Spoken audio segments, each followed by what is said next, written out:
Hi everyone, let's talk about heat and thermal energy. We usually think about such things in the terms of temperature, which is, a measure of hot and coldness. From a physics point of view, temperature is really all about how fast the particles are moving, the particles that make up a material. And here we're thinking about the average kinetic energy of those little particles that make up material. Okay, that's temperature. Now, if you want to consider all of the kinetic energy of a piece of material, then you're talking about the thermal energy. And that's proportional to the total kinetic energy of all the little particles that make up a substance. And to kind of explain the difference, let's look at these 4th of July sparklers here. So you got somebody hanging on to these little metal filaments here that are just glowing and sparking like crazy.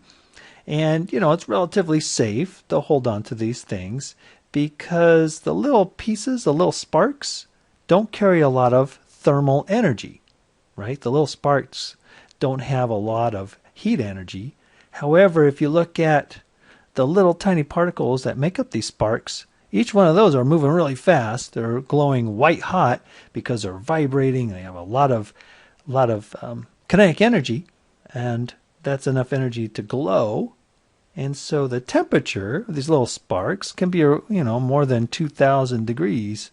But it's okay for these little sparks that touch your skin because they don't carry a lot of thermal energy.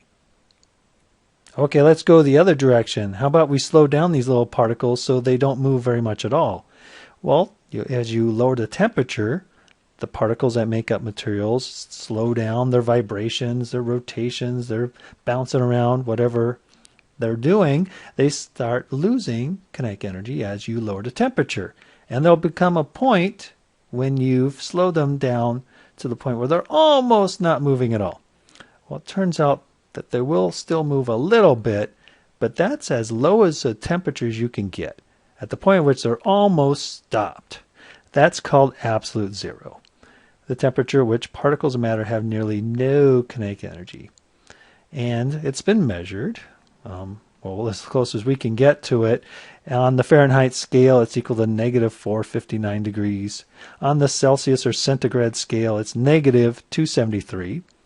And then what scientists have done is they said, hey, let's just start a new temperature scale, one in which we just use something called kelvins, and we measure absolute zero at zero. Let's just start measuring temperature right there. It turns out that even at absolute zero, those tiny particles of matter, they still have a little bit of kinetic energy. And that's called the ZeroPoint energy. And if that sounds familiar, it's probably because you've seen the movie The Incredibles. You got me monologuing! I can't believe it! It's cool, huh? ZeroPoint energy. Yeah, I save the best inventions for myself. Okay, 2 more terms to go. Heat. That term refers to the transfer of thermal energy. So like when you're holding those little sparklers and a little spark lands on your skin, you really don't feel it because there's only a tiny amount of thermal energy that goes from the little spark to the skin. You might be more familiar with heat transfer, the transfer of thermal energy. As you walk across a tile floor, that can feel pretty cool on an early morning. On the other hand, you can walk across some carpeting and that doesn't feel as cool. Now, if you think about it, if the tile floor and the carpeted floor are both in the same room of a house, then they should be at the same temperature, right? And it's kind of weird, but the tile, if you measure it with a thermometer, it will measure the same temperature as the carpeting. But to our bare foot, the tile feels cooler because the tile is more of a good heat absorber. It actually allows heat to flow into it and out of your bare foot. And so you feel the transfer of thermal energy leaving your foot and into the tile. And so the tile feels cold because it's removing your heat energy. Now the carpet feels warm because it's more of an insulator. It doesn't actually pull out or transfer much heat energy, thermal energy, out of your feet. Last term, thermal expansion.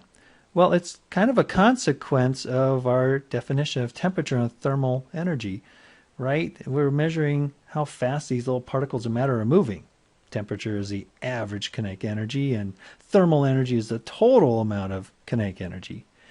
Well, it kind of makes sense that as you heat something up, the little particles are going to move faster, and they're going to collide with each other more severely, more forcefully, and start pushing each other around. And that causes materials to expand as they get hotter. And of course, as they cool down, they can contract too. So here's a little photograph. The caption where I found this photograph said it was on a hot July day, and it turned out that the metal rails here had expanded and caused the tracks to warp. Okay, I think that's all for now. Thanks.